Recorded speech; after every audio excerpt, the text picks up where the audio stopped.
right, so assalamu alaikum. So welcome everybody today for exciting, well, actually it should be a calming, not exciting, a calming session today. I will go ahead and share my screen, just do a brief introduction, inshallah. So hopefully you can see my screen okay. Yay, alhamdulillah.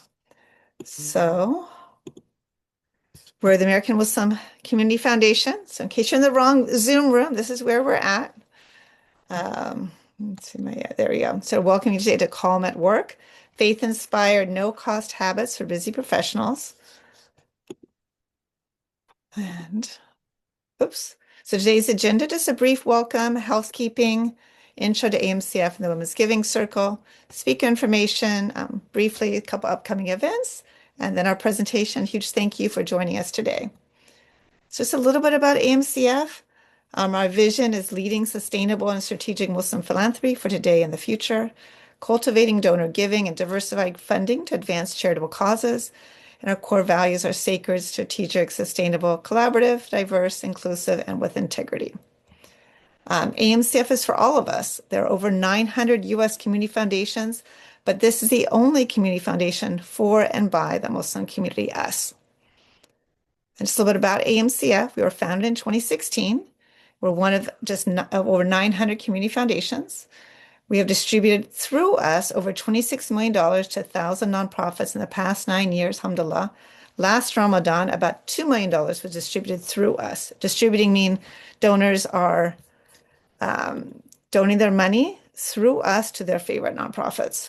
And we currently manage, actually it's now about $10 million in assets, including 250 donor advised funds and over 30 endowments, alhamdulillah. And then why AMCF over another organization like Fidelity or Schwab? Well, our investments, the monies that donors invest with us are Shariah compliant. They support fees. The support fees fund our community programs, just like our webinar today. Giving strategies are aligned with Muslim values, not with another value system which we don't agree with.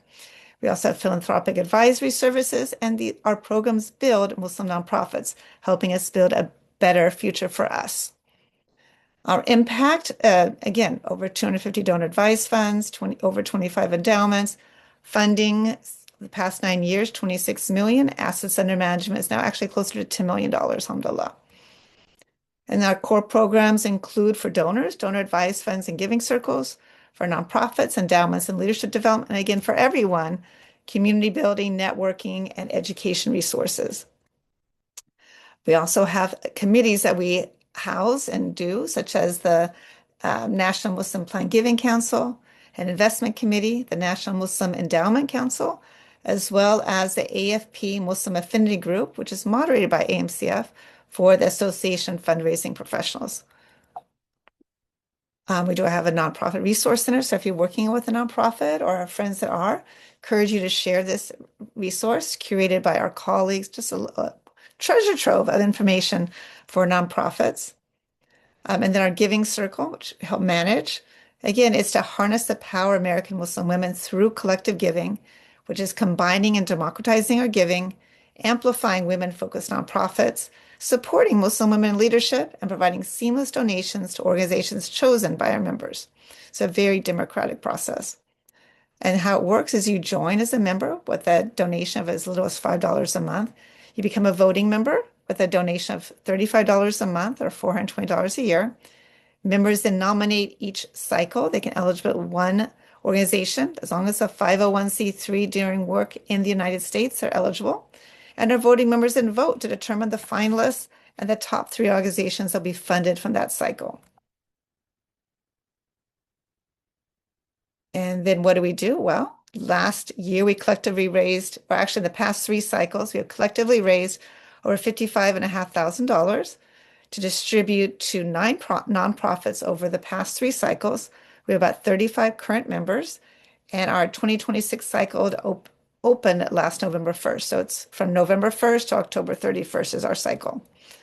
Last year's cycle, we had 18 amazing nominees, 14 of which went ahead to earn their gold or silver candid seal of transparency. We had 5 finalists and 3 grantees.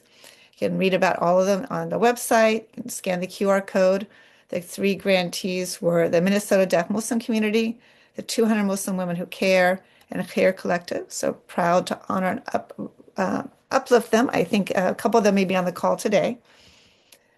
We do monthly webinars, such as the one today, that are free, complimentary for the community. We do in-person events, primarily in Southern California, where myself and our leadership team live. Shazina is on the team call today. We do networking, mentorship, and what we also have a WhatsApp community. And we also provide resources with a curated newsletter we send out each week.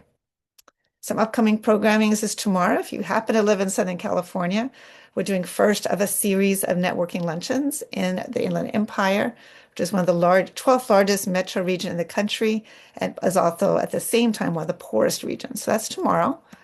And then on February 12th, our next webinar is Get to Know AMCF. I reach out and talk to people. People are like, what is this organization? Want to know more. So that's what we're doing, a little panel discussion, a board member, somebody who has an endowment, somebody who has a DAF, somebody who's been part of the Giving Circle will be on there just to give a better explanation in real time. What exactly are we doing? What are we up to at AMCF? So that's the purpose of that. Interested in joining us, we'd love for you to join the 2026 Women's Giving Circle. You can join today on Grapevine. There's a link in the scan the QR code. That's pictures from one of our little field trips last year as part of the Nonprofit Summit, which AMCF also does on an annual basis.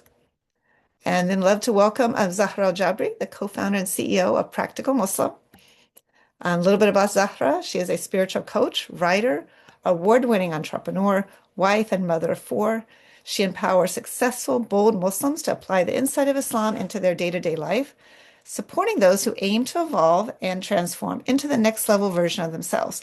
She equips those talented and ambitious leaders to step into the power that is hidden within them. Her approach results in astounding personal transformation. So it's a delight to have her with us today for Calm at Work, faith-inspired, no-cost habits for busy professionals. And with that, I will stop sharing and stop talking and hand it over to Zahra. So really, it's a pleasure today. Thank you so much, Lisa. Assalamu alaikum, everyone. Thank you again for having me.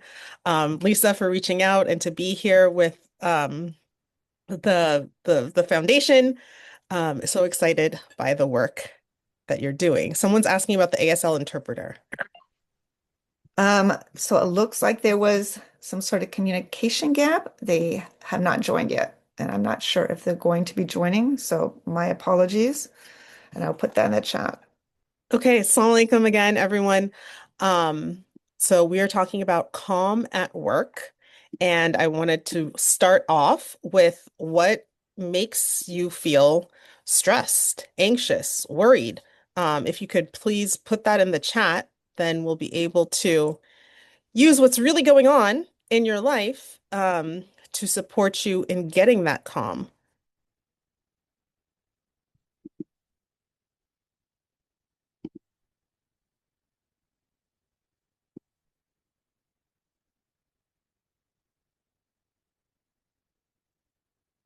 So when you're at work, or even just share where do you work, then we can kind of gather what the stressors are, from knowing where you work. Okay, always worried about funding. Okay, yes.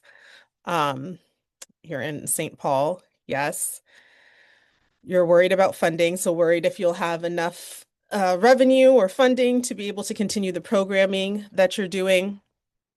Um, People are sometimes worried about, their coworkers, their bosses. Okay, feeling incompetent. Yes, you can have that imposter syndrome feeling. Okay, excellent. So these different stressors, uh, trying to get 50 hours done in a 24-hour day. Yes. We all need a longer day. Um, oh my goodness. So these stressors that we feel, the majority of them come from the root feeling that we are alone. We're alone Everything rests on us. Everything depends on us, right? Like, where am I getting this funding from? Where is the time that I need to get all of these tasks done? I'm not competent enough, right? I need to be able to have all of these different competencies to be able to do this. So the root feeling is just that I'm trying to do all of this stuff, figure out all of this stuff, and I'm by myself. I am alone. And we live in a world and in a society that wants us to feel that way, wants us to feel that everything rests and depends on us. Why do they want us to feel that way? Because in this kind of capitalistic modern world, we are easier to control and easier to sell things to, right? That's how I can now sell you a to-do list planner and sell you time management this and sell you a new course or certification so you can increase your competency. I can sell you things when you feel that everything rests on you and you have to grow and increase your capacity. So, as Muslims, alhamdulillah, we have the tremendous blessing of having, of knowing that we are not alone. We are always with Allah. Allah is always with us, and we have Allah to rely on. Now, the thing is, are we always conscious of that? Is that always in our mind? Is that always something that we are aware of? Usually not, right? Which is why we end up feeling stressed, anxious, and frustrated at work. And so the root solution to supporting you to feel more calm, to feel more confident, competent, and effective at work is to remind yourself that Allah subhanahu wa ta'ala is with me. I am not doing this alone. I have the support of Allah. And by extension, when we remember that we are supported, provided for, taken care of by Allah, it also softens us to realize that we can now also look for support amongst Allah's creation, right? That we can ask for help, that we can say, you know what, this is too much for me to finish in one day. Because we no longer read that as a weakness on ourself, right? Oh no, now I'm showing that I'm incompetent or I'm showing that I'm poor at managing time.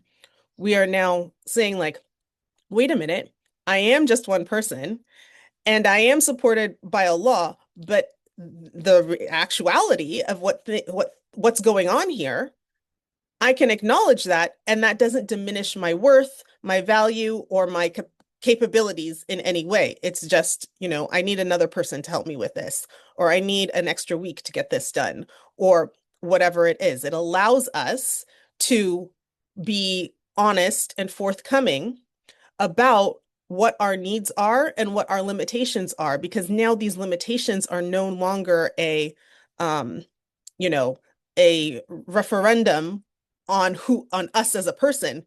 They're just the facts of this is more than can be accomplished in, 2 days.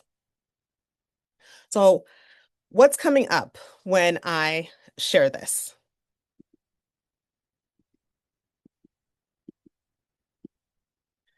And I'll say that another thing that can come up. So there's two main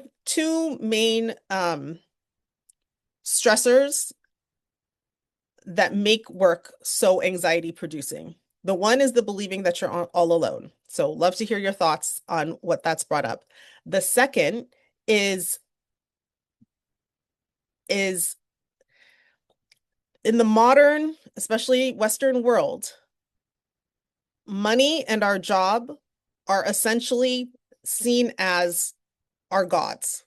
The way that they are presented to us, the way that they are conceptualized in modern life is essentially as a god, right? Your job, you have to do everything for it. It dictates when you wake up, it dictates where you live, it dictates what you're able to have or not have. I can afford this car, I can afford to live here, I can go on this trip or not, I have healthcare or not, right? So our job determines so much of our life.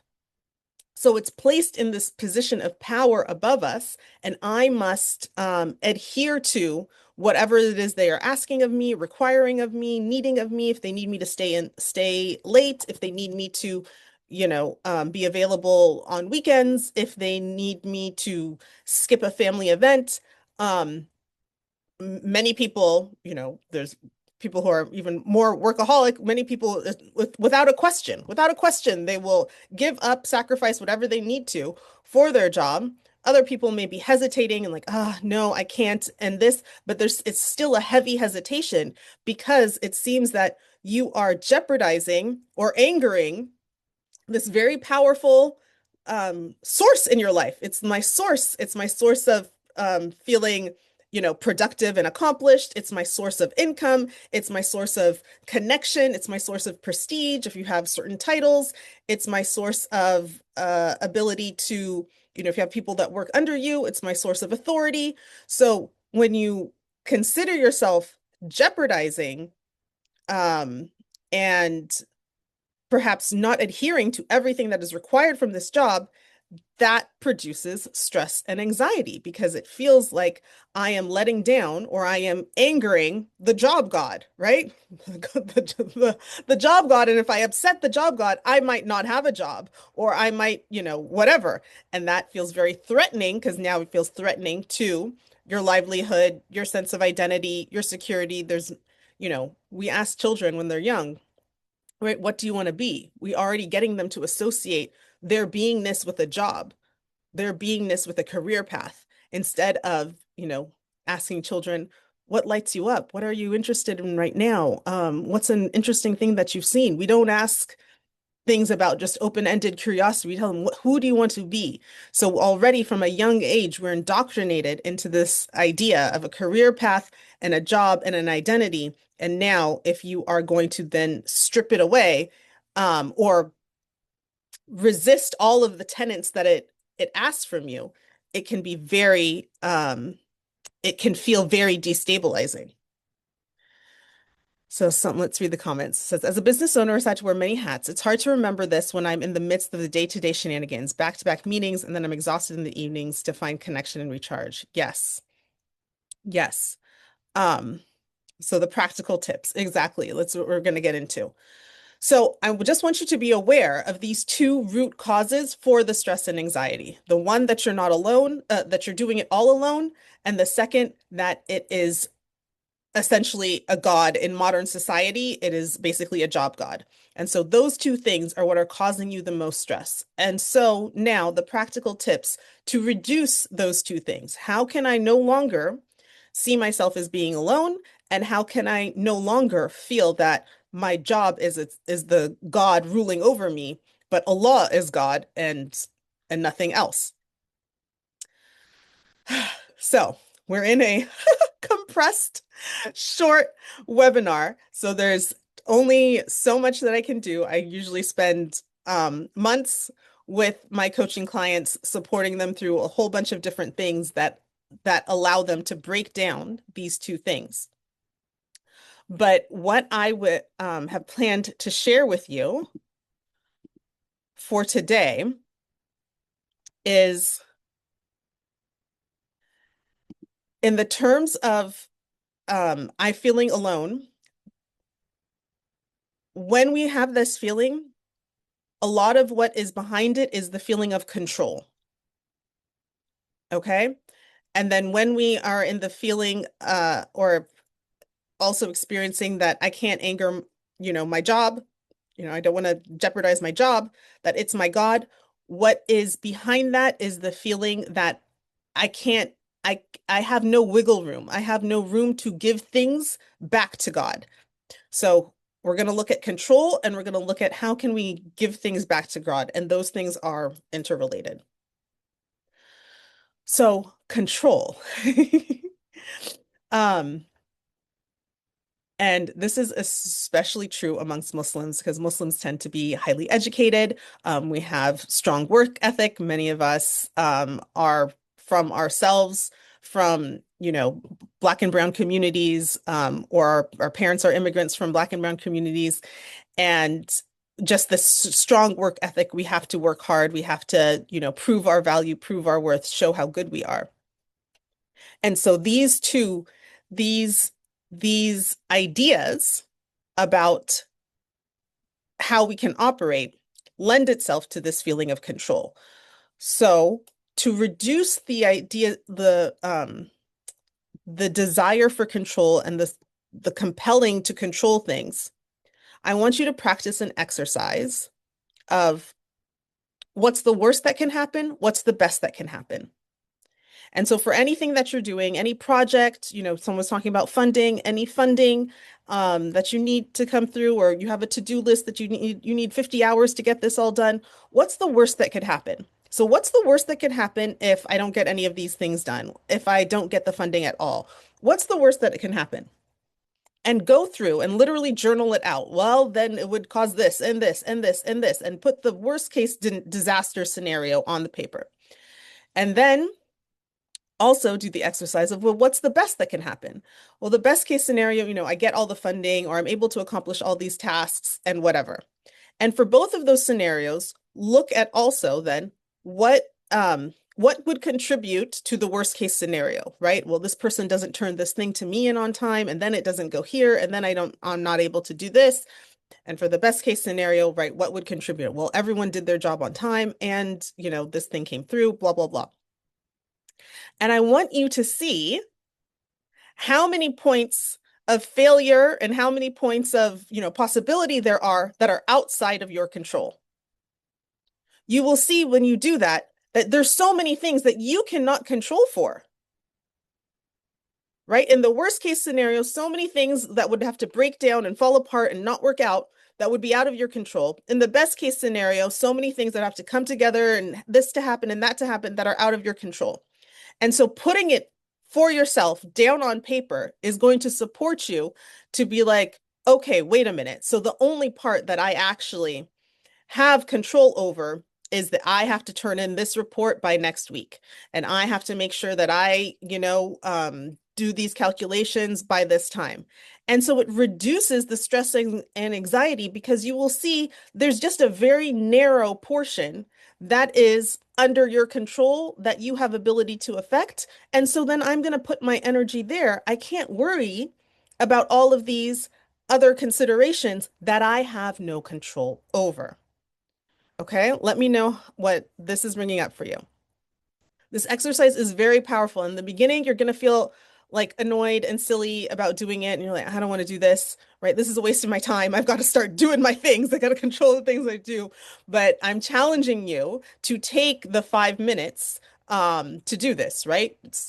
You'll probably spend 3 minutes on the disaster scenario because our mind's always tends to think negative and thinking of disasters, and 2 minutes on the positive scenario. But it's going to support you so much because it refocuses you back onto what is within your power, what is within your ability to control, and in that area, how you can do it at the greatest level of ihsan.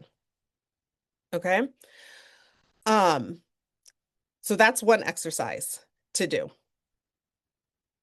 The second exercise is a more just general spiritual exercise of breathing.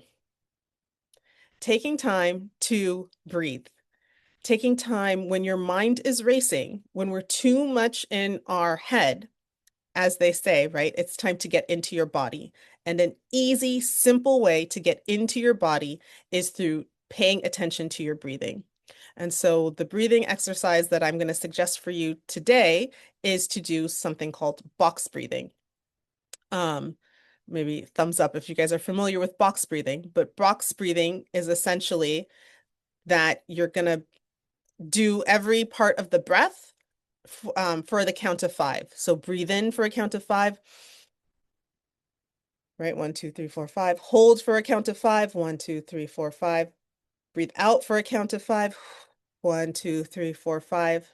Hold for a count of 5. 1, 2, 3, 4, 5. Breathe in. And you just do this 3 times. It allows your mind to calm down. It allows your heart rate to drop. When you slow your breath, you slow your heart rate.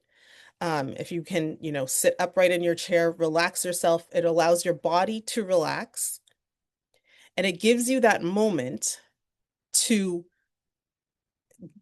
get out of the momentum of the world, right? And this breaking out of the momentum of the world, rush, rush, rush, rush, rush, is already incorporated into Islam through our 5 daily prayers. So this is something that you can do as in part of your 5 daily prayers, maybe before you before you begin prayer, do a one round of box breath and then Allahu Akbar, like, okay, I've calmed myself down, or maybe something that you do at the end of prayer when you're in sujood. Okay, finish praying, do a box breath to calm yourself down. Um, and it's something that you can just use at any moment in time. And again, this supports you when you slow down, when you can allow yourself to breathe. We are connected to Allah through our breath. Allah subhanahu wa ta'ala tells us in the Quran, right, that after he created Adam, the clay form of Adam, he breathed into him of his ruh. So our breath is divine. Our breath is our connection to Allah. We we breathe automatically, and Allah supplies us the air generously, right? And we've all may have been in situations where like there's smoke in the air, or there's a terrible smell, and how uncomfortable it feels to have something obstruct your ability to breathe. So our breath is divine. So when you take time to connect with your creator through the breath that he breathed into you, and again, like I said, it calms you down. And then using that moment, okay, right? I'm not alone. I'm not the one supporting myself. I'm not the one in control of everything. This job is not my God, right? I'm not an imposter here. I'm perfectly fine and capable. And that doesn't mean that I need to know everything or be able to do everything, right? My being my capability is not just solely based on my ability to know and do everything. No. So we breathe. Okay. Let me pause here. Are there any questions or thoughts? And I'm looking at my slides. One thing I had brought for you guys was my list of Islamic affirmations. I'm going to drop the link to it in the chat. And these are, I don't know why I can't share my screen, but yeah, I'm not sharing slides. For some reason, my sharing the screen, like every time I try to make it go full screen, it just crashes and closes. But I've shared a link to Islamic affirmations in the chat, and these are affirmations that I have developed that support you in reminding you that you are not alone, you're not in control, Allah is on your side, which, for many type A accomplished go-getter Muslims that we are, can feel like, no, like, I've achieved so much and it's because I'm go, go, go and get and all of these things. But you will reach a point in time in your career, in your life, where that mode of operating now is not as helpful as it once was. And you need a different mode. You need a mode that allows you to tap into the support, the forces beyond yourself that Allah is supporting you, that is supporting you through, that you may be unaware, or that you may feel like, well, I'm embarrassed to ask for help of that, or like, I can handle it myself. I don't want to burden another person with this request. Let me just take it on. And you need to recalibrate how you see yourself and how you see others, so that no, this is not a burden to ask for help, and this is not a weakness to say that I can't complete this in the time frame, that I need more time. This is now an exercise of my wisdom. This is an exercise of my past experience. I have more clarity on what's within my capacity and the time frame that it can be done in, and how many people are needed to do it, and what makes sense, and all of these things. So I do not need to, shame myself for these things. I want to honor myself for these things, and honor that I am supported in being able to articulate and share and um, garner other people's buy-in towards my perspective. Okay. Oh, that's great. Arif is saying he likes one of the affirmations. I believe that everything that happens is best for me. Yes. So many good affirmations there. So in box breathing, that could be something that you incorporate. When you take this moment to box breathe, put, have an affirmation. that you love, that calms you down, that grounds you, that recenters you and reorients you towards Allah.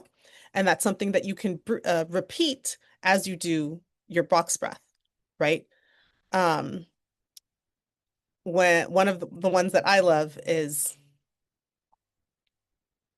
um, everything I need is within me, right?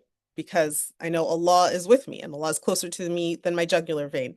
So when I repeat that, everything I need is within me, like, okay, right? Like, I've got this, right? I'm here and I've got this. So it helps me.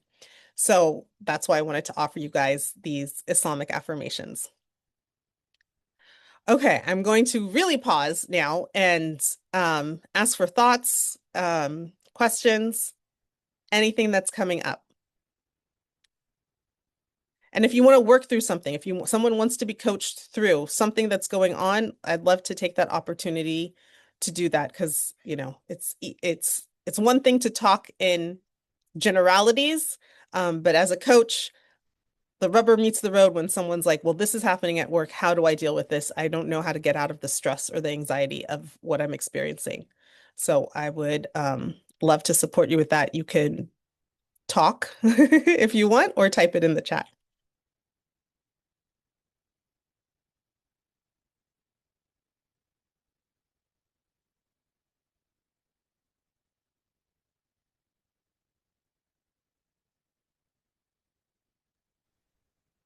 Perhaps, Zahra, if nobody's in a sharing mood, you could perhaps go over a general one. Or I know that, things happening in Minnesota, especially there's, people are feeling quite anxious in terms of, the government and funding, all of it all at once, and to neighbors and stuff. Some kind of like with COVID and Palestine, things not in our control at all. Some sort of like situational thing. Maybe that would be of help.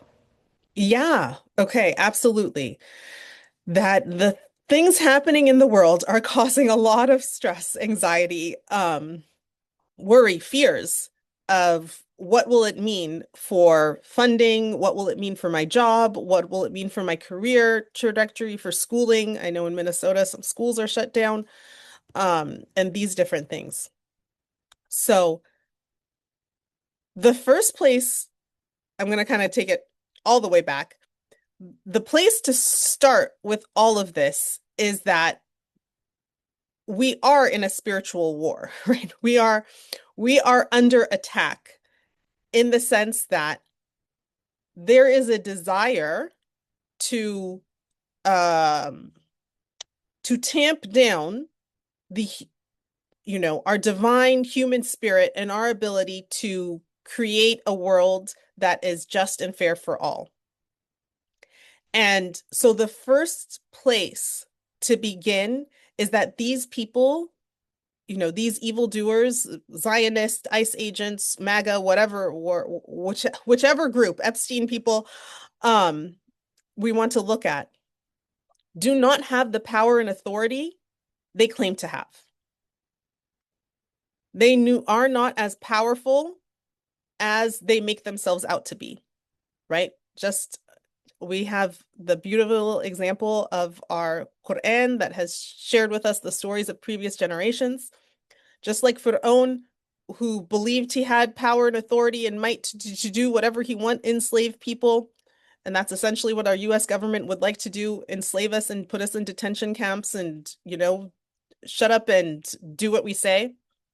They do not have that power and authority. And the only way that they have extracted the power that they do have is through our belief that they do have it, right? Through our consent and through our belief or through our inaction. And so the first place to take it back is again in your mind and in your heart that no, these people are not that powerful. These people are not do not have more power than Allah. These people are not in control. These people cannot dictate the the entire fate of everyone in the country. Like no. So recognizing their limitations, their humanity, and reminding yourself who truly is having all the power and the might, right? La hawla wa la quwwata illa billah, that it all belongs to Allah. That's the first place. Okay. Well, if, these people cannot derail my life and, the lives of those around me, willy-nilly, now what? Now what is that I do have to look at what they are doing, right? They are exercising force and using force to do certain things and harming people and all of these things. But what else is available to me? Where else can I turn? Who else can I call upon? What is within my ability to do, right? It might be speaking out, it might be joining up with others, it might be um collaborating and, pulling the funds out of a bank and moving things, right, to the American um the foundation, right? Instead of holding our money in a bank, we're holding our assets in the foundation. That could be one thing. So looking at what's available to me to do when I believe that I still have possibility, I still have opportunity, I still can create the life, the future that I want. If I still believe that, then what would I do? Because what you'll do when you believe in that will differ slightly than when you're like, oh my God, everything's falling apart. This is all bad. What should I do? What should I do? Because these people are, in control, in power, they're doing this and that. You're going to come up with different ideas to protect yourself from human actors. But when you believe, okay, that still's all going on, but it's still possible, and I'm with Allah, what could I do? What could I do to lead to where I want to go? You're going to come up with slightly different. Some things might overlap. It might be the same action, but the place that you're going to act from is so important. And the place of acting from, the acting from a place of possibility, of hope, of belief, of vision, is super powerful. And when you act from that place, one, you may have slightly different actions that you take, but two, even if they're the same actions, they are powered by your belief power, which is a stronger force than the force of fear, right? And things that are produced out of fear end up, actions are but intentions. So if something is from an intention, from a motivation of fear, the what comes out of it will have fear within it. When an action is motivated from an intention of belief, of possibility, of hope, what comes out of it will have belief and possibility of hope. So we know in Islam, right, actions are but intentions. Our intention, our motivation for doing something is so important, is so powerful. So to get myself into a place of belief, of possibility, and then from that intention, now what do I do? Now, how do I want to move? How do I want to think about funding this program or this project? Or how do I want to think about organizing my day or prioritizing, what I need to tackle and what I need to handle? And taking the time to get yourself into a belief state will always, always, always support you and will always be worth it. It's again why we have so many examples of the Prophet ﷺ like spending so long in prayer, right? There was I think there's one report I'm summarizing, but the Prophet ﷺ was praying before a battle, and the one of the companions like came up to him like, okay, that's enough. Like you have to stop praying. Like now we have to go fight. Like you've prayed enough, and now like the battle is here. We got to go into the battle. But like how much being in that tension of like, Allah, you are with us, right? You are the one supporting us. The opposition that we're seeing is not the truth. All of these things that you're reminding yourself, you're putting yourself into that intention, into that headspace. So then when you move into your action again is powered with your Allah belief power, and it's not coming from a place of fear or from ego. So box breathing again can help you take the time to do that. Because it's just a simple exercise. And in our day-to-day modern life, many of us are breathing in very shallow, rushed type of way. And so taking that time to slow down, again, you think this is just so silly. This is something like, what significance does it have? It has a lot of significance. Again, we already talked about the breath. So don't underestimate these small things, because it really is, right? We have example after example. It really is from small moment, small things, sincere intentions, taking that pause, taking that time before we engage in something that can create big shifts and big ripples. Is this helpful? Any other, I mean, we had the box press, we had the journaling, in terms of like the worst case. Now, anything else like, so we can, the days, this is a long day, a lot of stress. Like anything else we can like put in the repertoire? Definitely the affirmations. So the Islamic affirmations, I like to even have some printed up or on my computer screen or a post-it note that I can see and that I can repeat. Um, so adding in the those affirmations and then your prayer, right? So you for most of us during our workday, at least one prayer, the her usr, depending on your work hours, usually will fall into the workday. And so what can you do to enhance that prayer? I'm saying enhance because unfortunately for many of us, the way that we were taught prayer and the way that we practice prayer these days has more just been reduced to its rituals, right? To just you go into prayer, you say what you need to say, you move how you need to move, but it doesn't provide you with the grounding, connective experience that it's designed to do. Again, because most of us were pretty much taught prayer as just a, like this is fard and you have to do it. And if you don't do it, it's haram and you're a kafir and it's bad. And so we just see prayer as like movements and words that we're saying, but we're not fully reaping the benefits of prayer. So your other asset, your other thing that you can use is prayer. What can you do to use prayer for the true support that it is designed to give you, right? Allah subhanahu wa ta'ala says in the Quran, verily in the remembrance of verily in the remembrance of Allah do hearts find peace. That the main, and it might, if he's as Allah saying it's the only way, but it might be the only way. The only way to really, really settle your heart, to really, really feel at peace, to really, really feel calm, and is to remember Allah's in control. Nothing bad can happen to me unless Allah wills. No good can come to me unless Allah wills. Right? There's no power and there's no might except Allah. Like I could work all day and all night on whatever it is I'm working on, and the internet could go out, my hard drive could crash, like all sorts of things can happen that I would have no control over.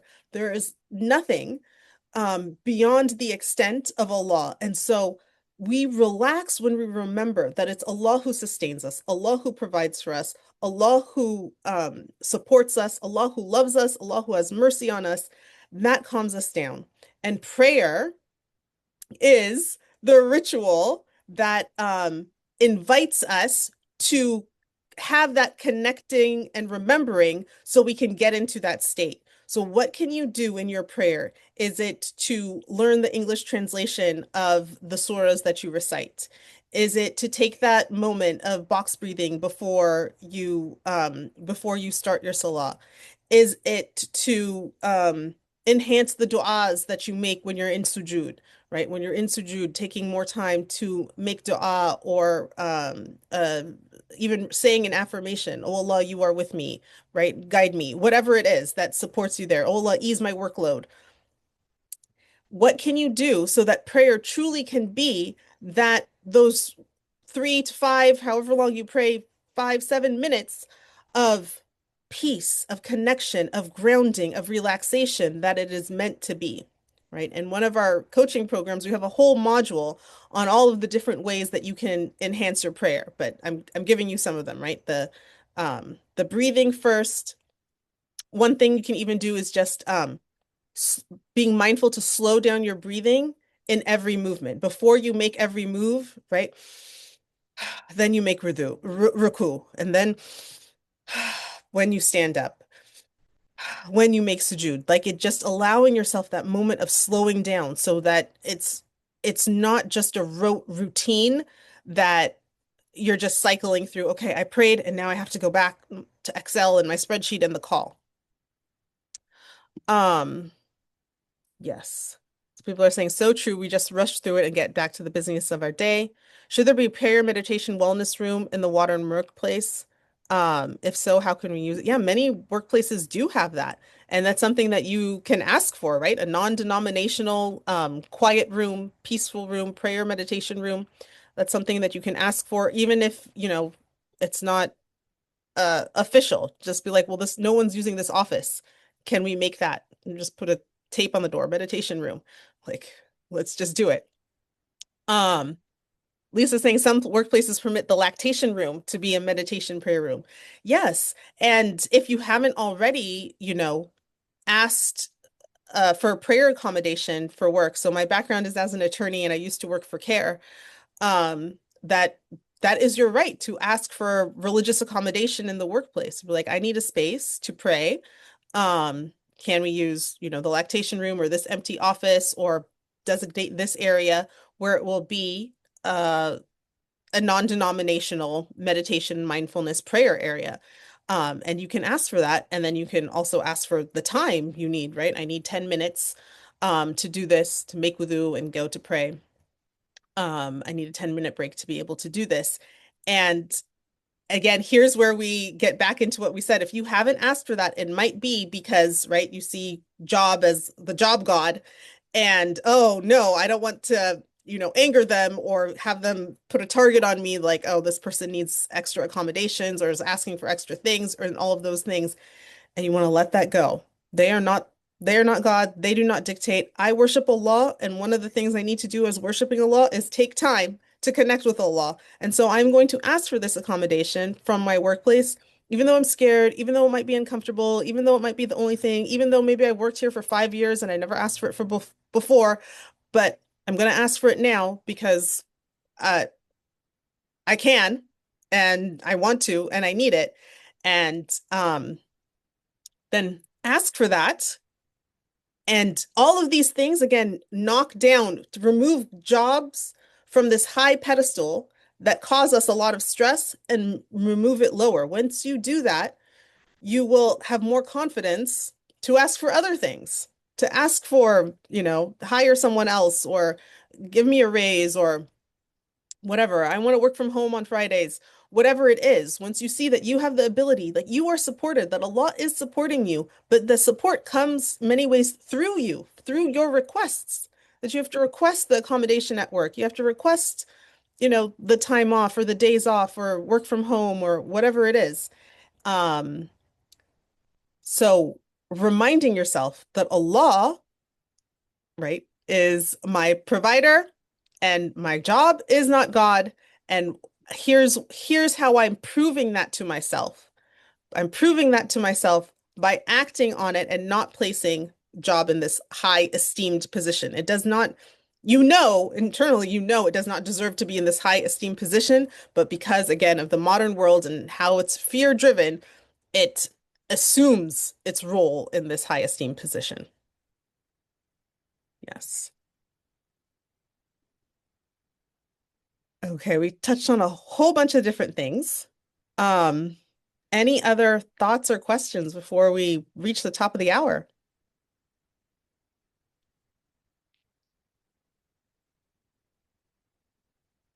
Okay, awesome stuff. Thank you so much. Oh, you're so welcome. I'm not sure how to pronounce it. Rawia. Rawia, maybe? Rawia. Uh, yes. Yes. Basically, the summary is like, don't let your job stress you out. If you if your job is stressing you out to the max, it's we sometimes like to outsource it. It's my job's fault. My job is so stressful. It requires da da da da da da da of me. I have to do da da da da da da da. And what if we turn it around? I'm allowing myself to be stressed out by my job. Okay, now that puts the attention back on me. How can I not allow it to stress me out? I'm not going to allow it by believing that it is my source and provision. I'm not going to allow it by defaulting to every request it makes of me. I'm going to hold my boundaries of no, I need this time to pray. I need this time to go home. I don't answer phone calls outside of this, right? That I'm not going to allow it to take up my life or stress me out. I'm right. What can I do? What are the different things that I can do that will not make my job have this grip and hold over me? Because it can only have a grip and hold over you if you allow it.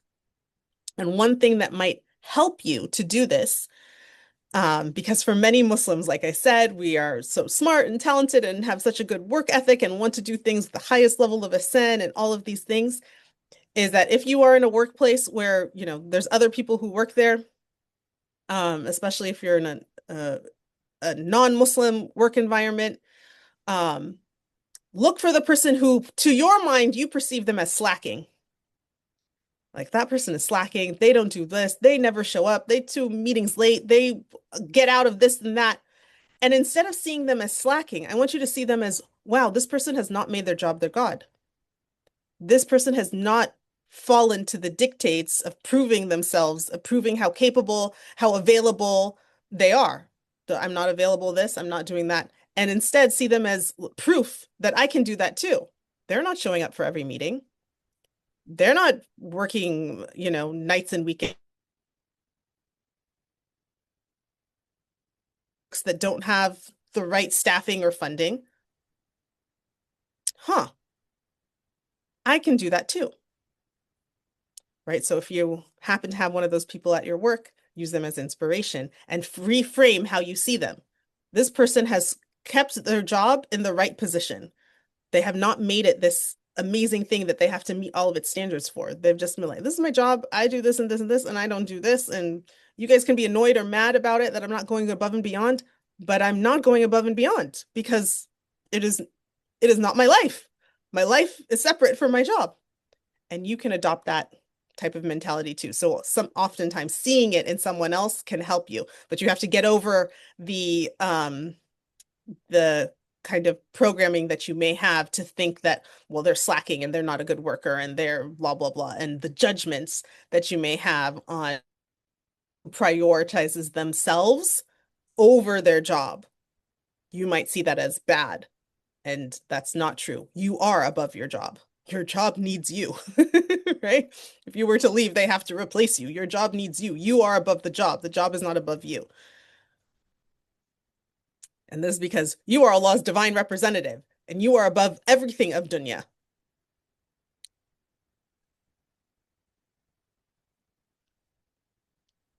I'm assuming that you're saying you should still do the core components of your job, right?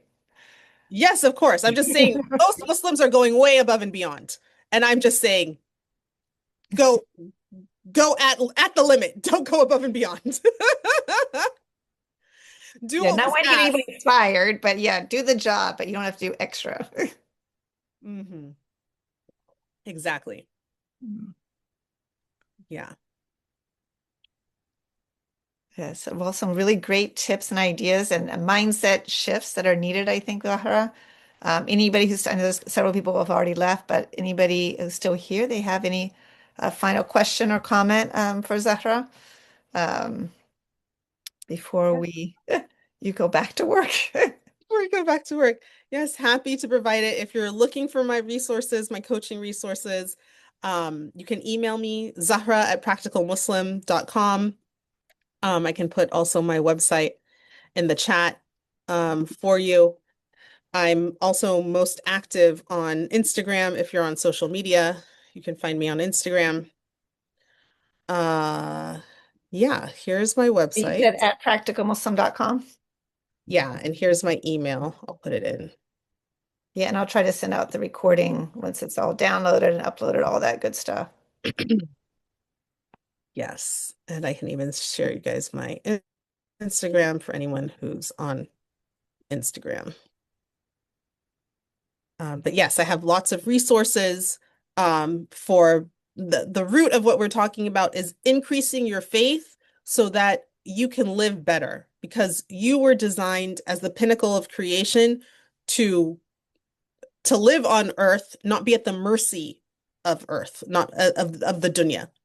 So if you are above the dunya, you were created in heaven, you're above the dunya to live and have the dunya be at your service and not you at the service of dunya. That's the root of my coaching, is to support you to see yourself in that light and realign so that you are connected to your divine power, connected to Allah, and being able to then manage and navigate your life with everything else in its place so you can enjoy your family, you can enjoy your job, you can enjoy your career, your hobbies, all of those things without things feeling like they're dominating over you.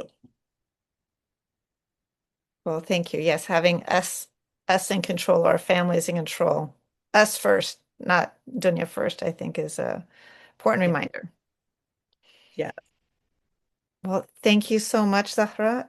Really appreciate your joining us today. Great reminders. I will let you go. Thank you so much. Let everybody else go. A pleasure. Thank you. Yes. Assalamu alaikum. Thank you for having me.